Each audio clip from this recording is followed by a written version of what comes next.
우리를 다시 살리게 하시는 주님의 십자가 사랑의 그 충만한 능력이 이 시간 경험되길 원합니다. 우리의 눈이 고정되어 주님을 향해 시선이 고정되게 하여 주옵소서.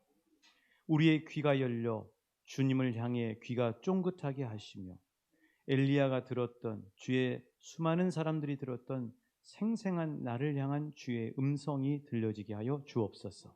나를 바라보시는 주님의 시선을 보게 하시고 나를 향한 주님의 사랑의 손끝을 경험하는 시간 되게 인도하여 주옵소서.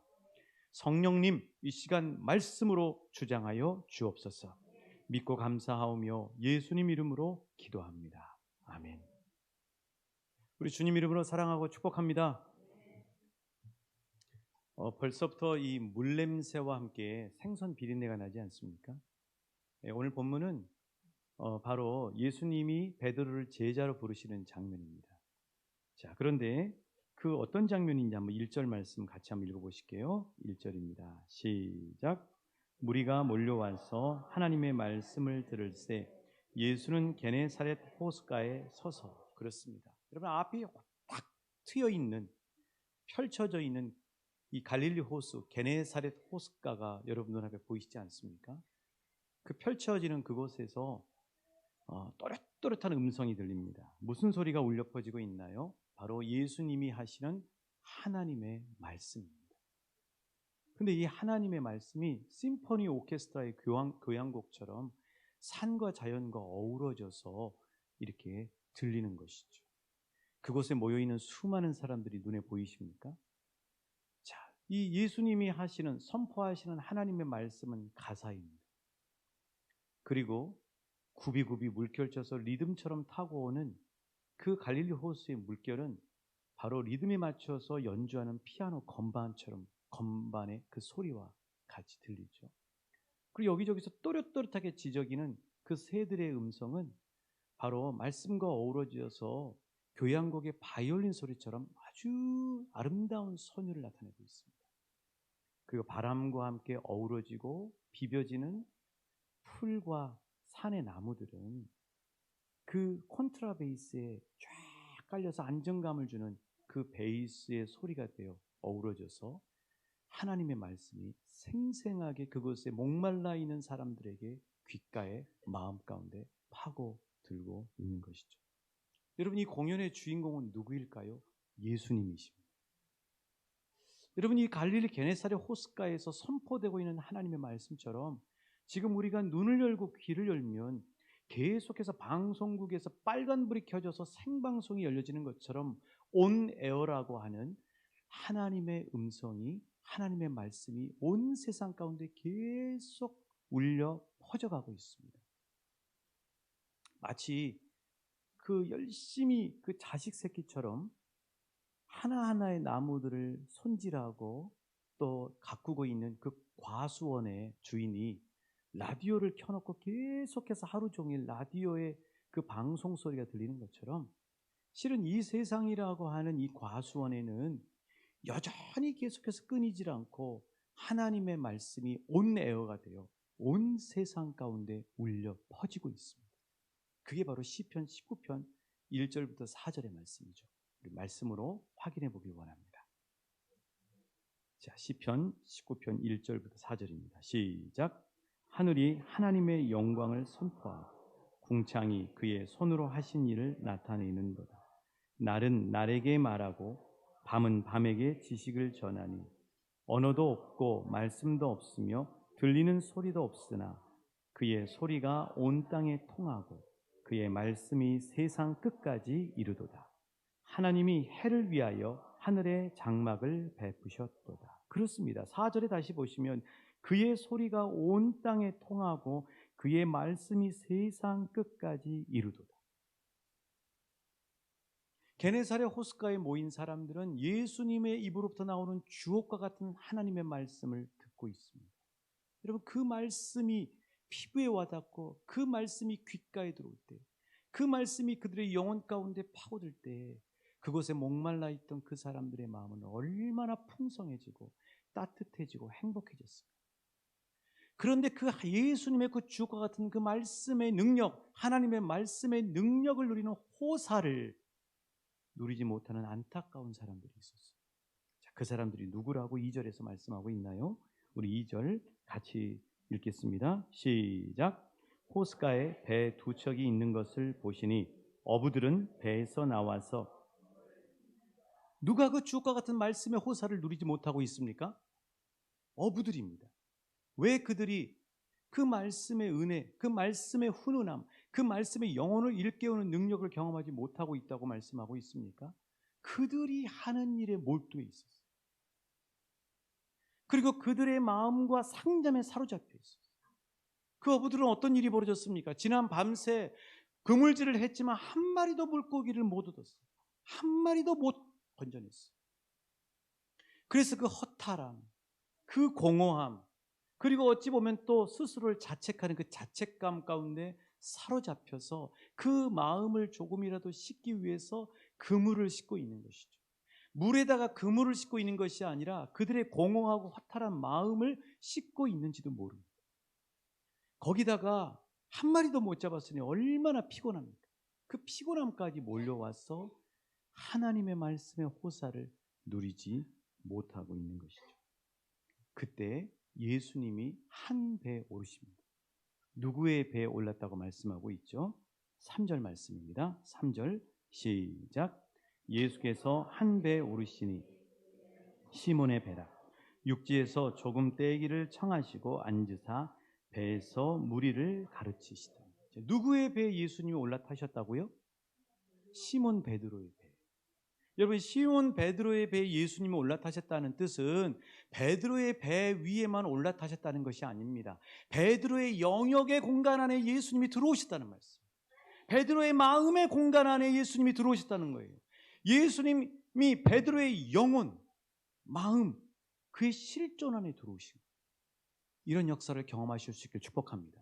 여러분의 사랑하는 자녀들이 여러분의 사랑하는 자녀들의 실존의 공간 안에 예수님이 들어오시는 역사를 경험하실 수 있길 주님의 이름으로 축복합니다.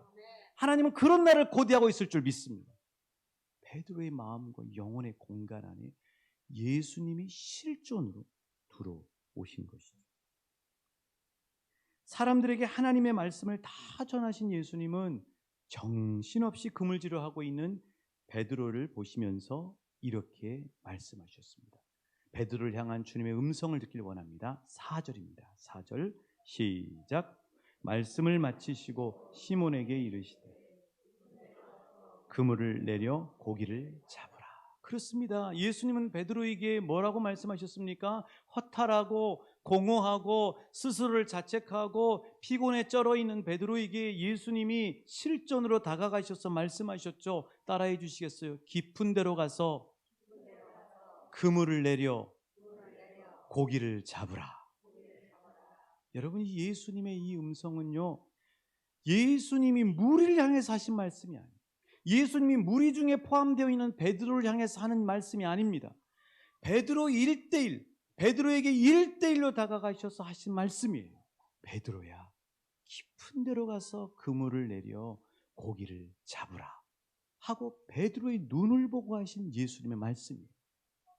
여러분, 이 시간에도 예수님이 우리에게 말씀하시는데 무리 중에서 그 어부들처럼 자기의 상념과 자기의 마음과 자기가 하고 있는 일과 생각에 몰두해서 주님의 음성을 듣지 못하는 안타까운 이들이 있을 수가 있어요. 그게 아니라 오늘 베드로가 지금 자신의 배, 자신의 실존의 마음 안에 타고 들어오신 그 예수님이 하신 말씀, 깊은 데로 가서 그물을 내려 고기를 잡으라고 하시는 1대1로 베드로의 눈을 보고 말씀하시는 예수님의 음성을 들으실 수 있길 주님의 이름으로 축복합니다. 나를 향한 음성이에요. 예수님을 만난 사람은 무리 중에 나가 아니라 1대1로 내 실존에 부인할 수 없이 찾아오시고 다가오셔서 말씀하신 주님을 만난 사람. 사도 바울을 보십시오.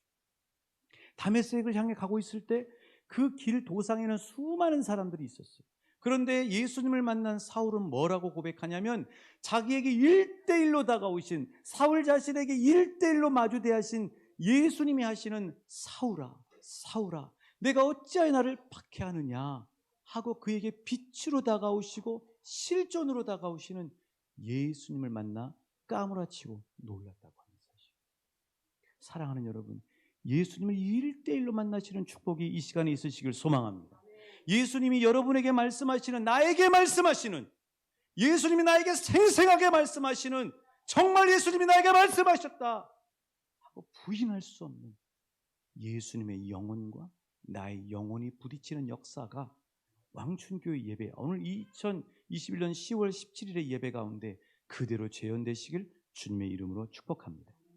이것을 뭐라고 그러냐면요, 말씀에 걸려들었다라고, 말씀에 사로잡혔다라고. 예수님은 말씀의 그물로 우리를 사로잡길 원하십니다. 내가 말씀의 그물을 잡는 것이 아니라 말씀의 그물에 사로잡히는 거예요. 내가 말씀의 그물을 잡는 것이 아니에요. 나에게 찾아오시는 예수님이 선포하시는 말씀의 그물에 사로잡혀버리는 겁니다. 그런 역사를 경험하시길 주님의 이름으로 축복합니다. 그 여자분들 보니까 네트 패션이라는 패션이 있더라고요. 몇 개를 좀 보여드리겠습니다. 네트 백이라고 하는 저희 백이 있더라고요. 여러분, 저게 그물입니다. 그물. 자, 오늘 우리 성도님들 가운데 저 네트 백을 가지고 있는 분들이 있다면 저 그물에다가 말씀을 담아 가지고 다니시길 축복합니다. 핸드폰과 지갑만 가지고 다니시는 것이 아니라, 화장품만 가지고 다니시는 것이 아니라 그 안에 여러분을 사로잡았던 말씀을 담아 가지고 다니시는 은혜가 있으시길 소망합니다. 네트 패션이 있어요. 보십시오. 저 그물 전체가 다 그물입니다. 원피스, 네트 원피스죠. 그렇습니다. 여러분, 그 그물에 사로잡히는 거죠. 저분 그물에 사로잡히지 않았습니까? 그렇게 안 보이십니까? 저는 그렇게 보입니다. 근데 여러분, 어떤 그물에 사로잡히느냐가 중요해요. 좋은 그물에 사로잡히실 수 있기를 축복합니다. 그렇죠. 마귀는 끊임없이 안 좋은 그물로 우리를 사로잡으려고 해요. 주식의 그물. 주식 좀 있으면 망합니다. 주식 전문가가 이야기했어요. 장기적으로 빚을 안 내고 투자하는 사람은 괜찮아요. 그러나 빚 내가지고 급하게 돈 투자한 사람은 조금 있으면 금방 주식 망합니다. 사기꾼의 그물, 돈독의 그물, 알코올의 그물, 도박의 그물, 게임의 그물, 아이돌의 그물, 악신의 그물. 그 장래가 촉망되는 너무나 예쁘고 창창한 여자 청년이 악신에 사로잡혀가지고 강신무당이 어쩔 수 없이 됐어요. 그래서 너무 견딜 수가 없으니까 스스로 목숨을 끊는 그 여인의 기사를 보면서 제가 너무 마음이 아팠어요. 이 여자 청년이 성령에 사로잡혔다면 전혀 다른 인생이 됐어요. 성령에 사로잡히실 수 있기를 축복합니다. 좋은 그물에 사로잡히셔요. 마귀는 끊임없이 우리에게 그물을 던져서 이 악한 그물에 사로잡히게 해서 그게 덫인 거죠. 그 마귀의 덫에 사로잡히면 말라서 죽습니다. 그런데 예수님은 우리에게 그물을 펼치시는데 어떤 그물로 우리를 사로잡냐면 말씀의 그물로 우리를 사로잡길 원하세요. 지금도 예수님은 그물질을 하시고 계시는데 어떤 그물질을 하시냐면 말씀의 그물질을 하시고 계세요. 예수님은 우리의 영혼의 배 안에 들어오셔서 말씀의 그물로 사로잡기를 원하십니다. 그 서울에서 사역할 때 이 고기 잡는 그물을 만드는 사업을 수십 년 동안, 아니 거의 평생, 반평생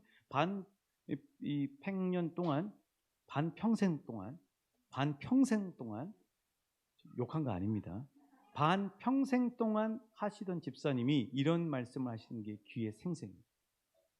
목사님, 내가 70이 다 돼서야, 그렇게 많은 그물을 만들었는데 70이 다 돼서야 말씀의 그물에 사로잡혔네요.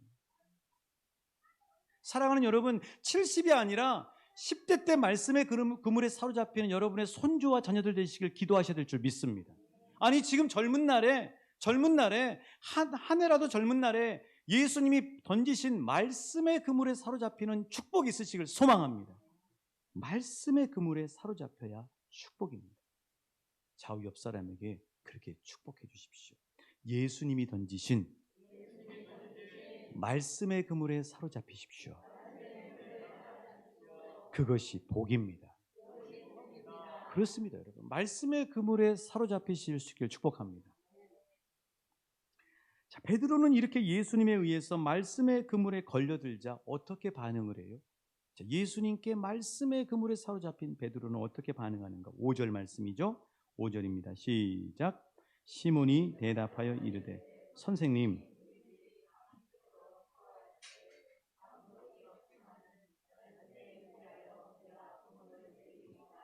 그렇습니다. 말씀에 사로잡힌 베드로는 어떻게 반응하냐면, 따라해 주시겠어요? 말씀에 의지하여 내가 그물을 내리겠습니다. 그렇습니다. 이 베드로의 말에는 전제가 있어요. 뭐냐면 베드로가 먼저 다른 그물들을 내려놨다는 전제.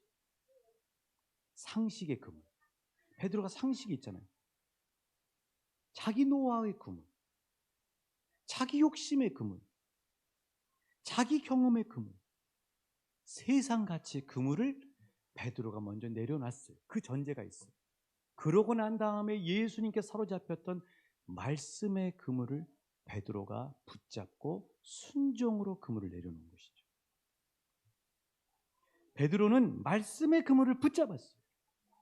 말씀에 의지하여 내가 그물을 내리리이다 하며 말씀의 그물을 던진 거예요. 이것이 믿음입니다. 믿음은 말씀의 그물을 붙잡는 거예요. 믿음은 말씀의 그물에 먼저 사로잡힙니다. 우리가 예수를 사로잡는 게 아니에요. 예수님이 우리에게 다가오셔서 말씀의 그물로 우리를 사로잡아 버려요. 그리고 난 다음에 그 말씀의 그물을 사로잡히면 그 다음부터는 세상의 그물, 내가 열심히 세상살이 하려고 잡았던 그물들을 먼저 내려놓습니다. 그리고 말씀의 그물을 꽉 붙잡아요. 그리고 그 말씀의 그물에 순종하고 던집니다. 이것이 믿음이에요. 이 믿음의 역사가 우리 왕춘교회 모든 성도들 가운데 넘쳐나시길 주님의 이름으로 축복합니다. 제자는 세상 그물이 아니라 예수님이 주신 말씀의 그물을 붙잡고 사는 사람들이에요. 요즘 나는 어떤 그물에 걸려 있으십니까? 어떤 그물을 붙잡고 있습니까? 말씀의 그물을 붙잡고 계십니까? 2021년도에 주신 하나님의 말씀의 그물을 여전히 지금도 붙잡고 있습니까? 어디 두셨습니까? 어디 있는지도 모릅니까? 지난주에 주신 말씀의 그물을 붙잡고 계십니까?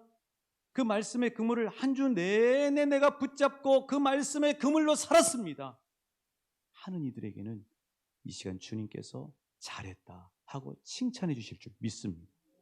마귀는 우리가 말씀의 그물을 끊임없이 잊어버리기를 원해요. 마귀는 우리가 말씀의 그물을 내려놓고 이 시간에 말씀 듣고 난 다음에 가면서 다시 말씀의 그물을 내려놓고 다시 세상 그물을 붙잡길 원합니다. 왜요? 왜 그래요? 마귀는 우리가 잘 되는 꼴을 못 보거든요. 마귀는 우리의 대적이고 원수거든요. 그러나 예수님은 우리에게 말씀의 그물로 사로잡길 원하십니다. 예수님은 우리에게 말씀의 그물을 선물해 주시길 원하십니다. 예수님은 우리가 말씀의 그물을 붙잡길 원하십니다. 그 말씀의 그물을 왜 붙잡길 원하는가? 왜 마귀는 끊임없이 우리에게 말씀의 그물을 잊어버리고 놓게 하는가? 왜냐하면 말씀의 그물에는 놀라운 능력이 있기 때문입니다. 6절 7절 말씀입니다. 말씀의 그물에 어떤 능력이 있는가? 베드로는 말씀의 그물을 붙잡고 던졌을 때 어떤 능력을 경험하게 됐는가? 우리 6절 7절 같이 읽습니다. 시작. 그렇게 하니 심이 많아 그물이 찢어지는지라. 이에 다른 배에 있는 동무들에게 손짓하여 와서 도와달라 하니 그들이 와서 2배 채움에 잠기게 되었더라. 그렇습니다, 여러분. 물때도 아닙니다. 물고기가 있는 위치도 아니에요. 상식적으로는 잡기가 불가능해요. 그런데 잡은 고기가 심이 많아 그물이 찢어지고 2배에 잠길 만큼 놀라운 능력을 베드로와 어부들은 경험했다고 하는 사실이에요. 말씀의 그물을 던지면 이처럼 하나님은 놀라운 능력을 펼치십니다. 말씀의 그물을 붙잡고 던지면 이 말씀의 그물에는 놀라운 능력이 나타납니다. 그 말씀의 그물을 붙잡고 하나님이 펼치시는 놀라운 능력을 경험하시는 사랑하는 우리 왕춘교회 성도님들 되시길 주님의 이름으로 축복합니다. 이 하나님의 말씀에 순종해서 신학대학원 입학시험을 치를 때가 생각이 납니다. 하나님은 저에게 창세기 12장 1절 2절이라고 하는 이 말씀의 그물로 저를 사로잡으셨습니다. 여호와께서 아브라함에게 이르시되 너는 너의 고향과 친척과 아버지의 집을 떠나 내가 내게 보여줄 땅으로 가라. 내가 너로 큰 민족을 이루고 내 이름을 창대케 하리니 너는 복이 될지라. 이 창세기 12장 1절 2절의 말씀으로 저를 사로잡아 주셨습니다. 근데 눈을 뜨고 보면 현실은 불가능한 거예요. 그 당시까지만 해도 신학대학원이 5대 1이었습니다. 그리고 제가 그 말씀에 사로잡혔을 때는 지금 11월 달에 시험인데 6개월 아니 반년도 준비할 시간이 없었어요. 근데 공부하면 공부할수록 알면 알수록 외울 것은 많고, 그리고 그 신학교에 들어가려고 그러면 몇 수씩 해가지고 뭐 7수를 하고 10수를 하고 1년 안에 들어가는 사람들은 별로 없고 몇 수씩 공부하면서 그 학교를 준비했어야 됐습니다. 저는 몇 개월 남았다고요? 6개월도 안 남았어요. 도저히 현실적으로는 안 맞아요. 불가능하게 보여요. 그런데 주님은 창세기 12장 1절 2절의 말씀의 그물로 저를 사로잡아 주셨고 그 말씀의 그물을 붙잡는 거예요. 같이 모여서 스터디하고 맨 마지막에 시험을 보면은 저는 맨날 미달 점수가 나옵니다. 그 6명이 같이 공부했는데 맨날 미달 점수가 나오는 거예요. 그래도 기도하면서 주님이 나에게 이 말씀을 주셨는데, 주님이 나에게 이 말씀으로 사로잡아 주셨는데 나는 믿음으로 이 말씀의 그물을 붙잡으리라 하고 창세기 12장 1절 2절의 말씀을 붙잡고 계속 나갔습니다.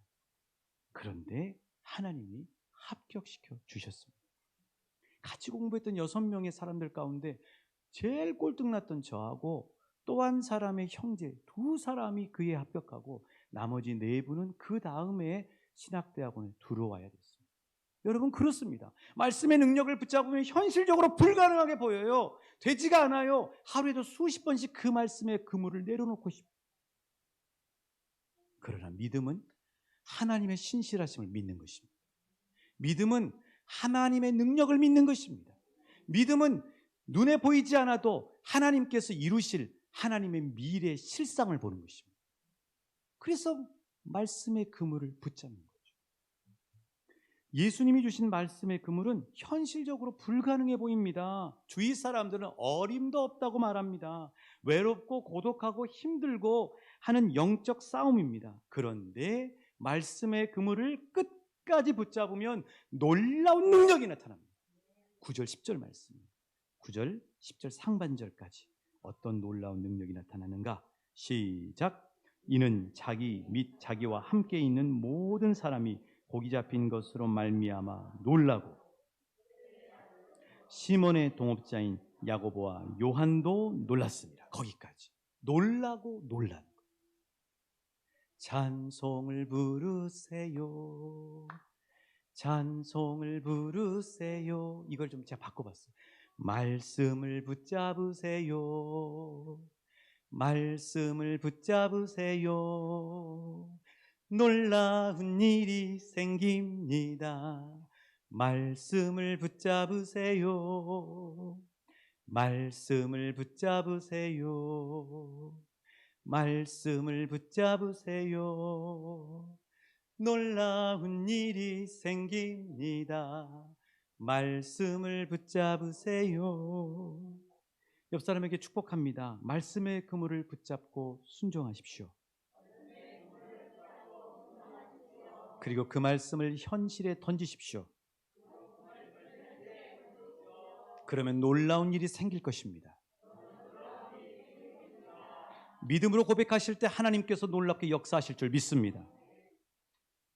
예수님은 이렇게 베드로를 말씀의 그물로 사로잡아 말씀의 그물을 던지게 하셔서 놀라운 능력을 경험하게 하신 후에 베드로에게 어떤 사명을 주셨나요? 10절 말씀입니다. 10절.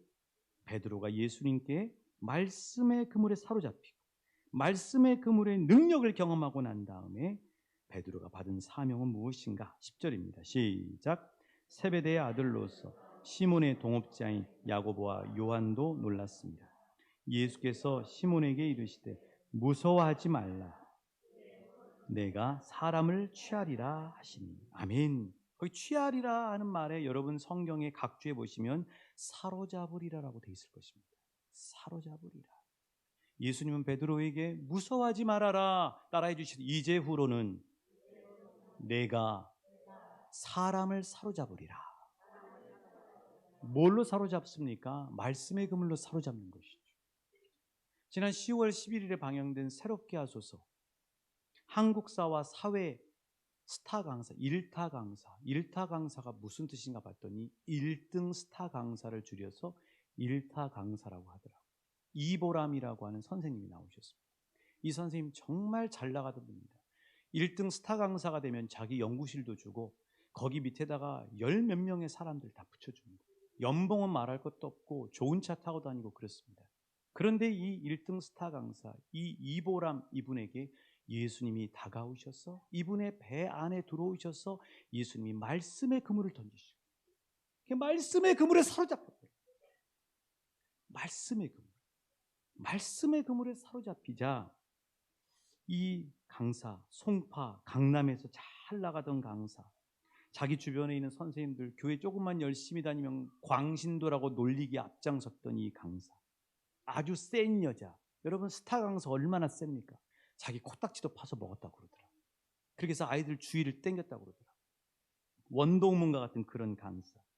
그런데 이분이 예수님이 던지신 말씀의 그물에 사로잡히니까 그 화려했던 일타 강사의 그물을 내 던지고 나가서 새로운 인터넷이라고 하는 바다에 갈릴리 호숫가에 가서 빡공시대라고 하는 사이트를 개설해서 가난하고 어려워서 도저히 고액 과외를 받거나 공부를 배울 수 없는 아이들에게 찾아가서 그들을 살리는 비전의 인생으로 바꾸지게 됐다.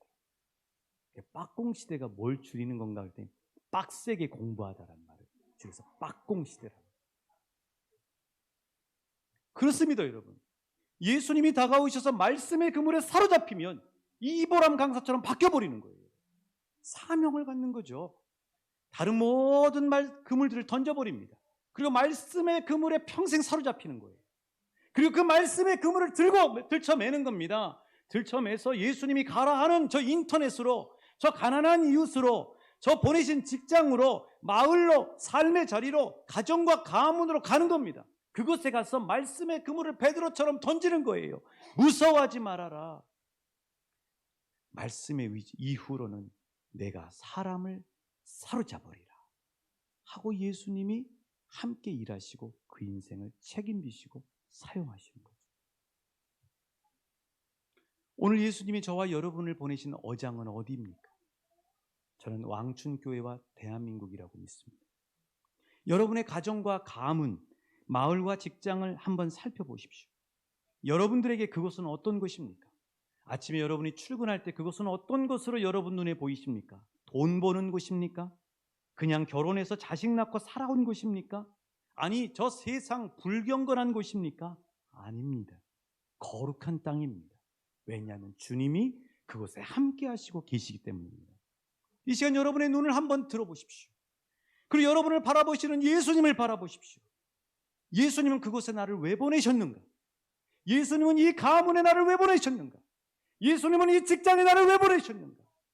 분명히 예수님이 말씀하실 것입니다. 나는 너 돈 벌라고 그곳에 보낸 것이 아니야. 그것은 네가 필요한 선교지야. 나는 너의 어깨에 말씀의 그물을 들쳐매줬잖아. 그 말씀의 그물을 현실은 불가능해 보일지라도 믿음으로 던지거라. 그러면 크고 놀라운 일을 경험하게 될 것이다. 주님은 우리에게 말씀하신다는 사실이에요. 사랑하는 여러분, 여러분의 가정과 직장과 삶의 자리와 마을이 이제는 선교지로 보이셔야 합니다. 남편과 자녀들을 예수 그물에 걸리게 하는 선교지, 말할 수 없는 두려움과 공허함 가운데 말하지 않는 직장 동료들이 예수 그물에 걸리게 하는 선교지. 오늘 우리 배에 다가오신 예수님, 저와 여러분에게 뭐라고 말씀하십니까? 예수님이 이렇게 말씀하신다고 믿습니다. 말씀의 그물에 걸려 말씀의 그물을 붙잡고 말씀의 그물을 내가 보낸 선교지에 믿음으로 던지거라. 우리 주님의 말씀 생각하시면서 함께 찬양하시면서 기도에 나가시겠습니다.